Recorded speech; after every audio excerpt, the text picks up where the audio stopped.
Welcome back to our Wisco Radio pregame show, joined by Vikings head coach Bret St Arnauld. It's homecoming week here, and Vikings come in 6-0. Great to see you again. Nice to see you too, Brad. Well, it's fun coming to you every single week after a win, and I know just so much goes into that. Obviously, it's a lot of work that goes into it, but you have to feel really good about where your team is. Yeah. It's been a couple weeks since we've talked. You beat Stoughton. You beat Sauk, two of your prime rivals. Yep. The rest of the conference obviously provides some toughness there, but it's, you're here, you kind of cross those two hurdles. You're playing a new team here this week, but just kind of talk about the mindset of the team here coming into week 7. Yeah, I mean, we look at the beginning of the season, started off with Baldwin, then Monroe, and then we went Beaver Dam. 3 actual teams that are first place in all the conferences. I mean, every one of them is in first place. You got Baldwin Woodville, who's just been rolling over people. You got Monroe, who's been doing their business, and then you have Beaver Dam, who's been doing the same in theirs.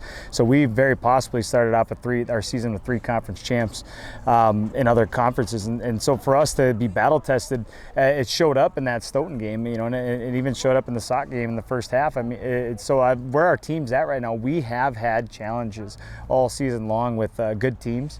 And Lakeside does provide a different challenge. I mean, obviously never played them before, at least in a very long time. If you look back historically, we used to play them in the Capitol way back in the day before I was born.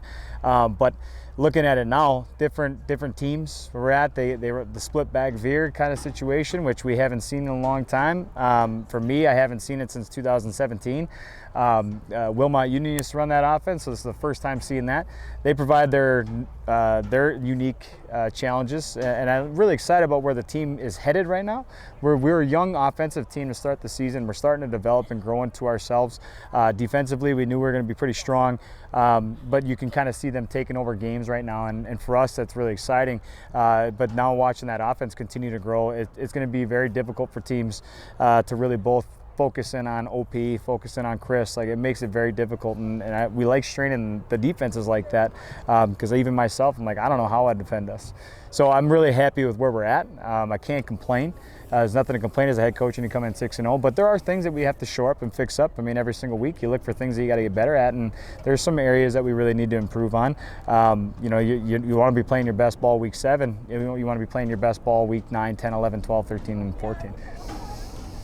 Well, you mentioned the defense you were going to lean on coming into this year, and they've lived up to that promise, giving up about 13 points a game. Last week you held Sauk Prairie to under 50 yards rushing. That unit, especially your front 6-7, they've been really a lot of fun to watch. Yeah, I mean, speed kills, man. We may be undersized up front to some teams. I mean, Beaver Dam averaged 265 up front, and Stoughton averaged 270. So when they come out, we don't come off the bus as an imposing figure, but you understand everybody on that line runs sub 540s.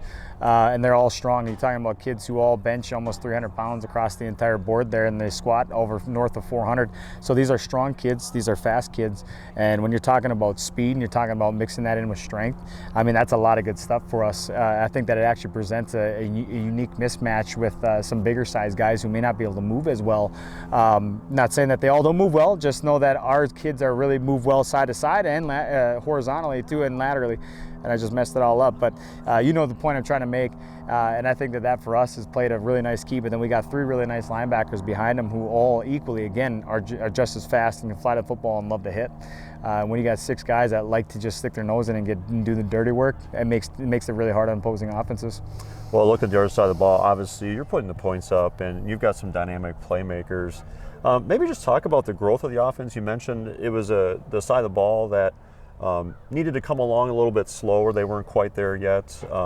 On the outside looking in, it's like, the unit's pretty good, but where have you seen the most growth from your offense? Yeah, I mean, across the board, you see a lot of our offensive linemen. We got Michael Powell, who's a sophomore at left tackle. His development throughout the year from where he was week 1 is just an extraordinary growth.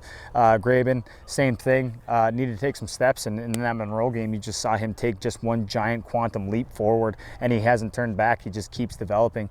And then you have Benny, who obviously has been really, really efficient for us the last 2 years. years, and he's taken that nice step. And then obviously Mahoney and Logan on the other side, they've really just stepped up their game the last 6 weeks that we played, and watching them continue to grow, because as the LC goes, we go. And everything else will kind of take care of itself because of our dynamic playmakers.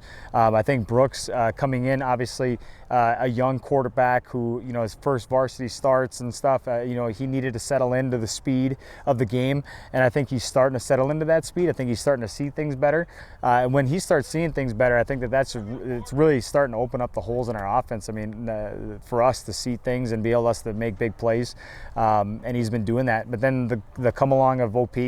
I mean, OP's really, he started the season a little bit tentative running the ball, kind of not seeing his holes, but then we kind of had conversations with him about, how his blocking scheme is setting up, and once he understood that, now it's just been kind of daybreak for him. He's been north of 170 the last 2 weeks, so he's really come onto his own. Looking at the offense as a whole, we could sit here and talk about Chris Keel, but I don't think there's much to be said about that kid. He's the best receiver in the state, and it's no point. Then 4 out of the 6 games he's been double teamed. Teams track him everywhere, but he's still able to make some plays. I mean, still try to double him, and he still had 9 catches for 70 yards. So I mean, even when teams do try to double him, when we get him the ball, he still is able to make plays. But then Ash being able to come in and make catches. You've had Colin, you've had Hayden, you've had Max, you've had Cal come in, and they've all filled that role too. So just everybody has progressively gotten better as the season goes. And I'm just excited to see where it can kind of end up, how much mature we can get now in the last 3 weeks. Well, you take on Lakeside Lutheran here for homecoming. It's a team that you really haven't seen much of, obviously live. They're in the conference now. What are you hoping most out of your team here on this Week 7 game? Take care of the football. Number one, we don't want to have any turnovers. Last week we had a couple turnovers, whether that was, I think it was self-inflicted, but regardless, you don't want to have self-inflicted turnovers, let alone any turnovers. So we want to take care of the football. That's number one. And then we want to create some more turnovers. We want to create turnovers. For the first 3 weeks, we forced like 6 fumbles in the first 3 weeks, and we've only had, since in the last 3, we've only had 3. So we want to really force some more fumbles, get that ball on the ground, be really aggressive at the football. We really want to take that thing away, our ball. If we can create more turnovers and the offense not creating at all, that spells success for us. So I would love to see that aggressiveness from us. I would love to see us be able to just drive the ball down the field, score some points, hit some big plays. Those are kind of the wish list for us, right? What we want to accomplish. But every game presents challenges, and you just hope that you come off the scoreboard and the scoreboard's in your favor, and you can't be unhappy with the win. It's kind of like last week. We thought we did a lot of things wrong, and yet we came off with a W in what a lot of people would consider a lopsided victory. But that's kind of where our standard is. Standard's really high. We have high standards for all of our kids, and when we don't reach that standard, we really kind of get on ourselves. So we'll see how the corrections we made this week. All right, Coach St Arnauld here on our Wisco Radio pregame show. It's the Vikings and Lakeside Lutheran Warriors right here on Wisco Radio.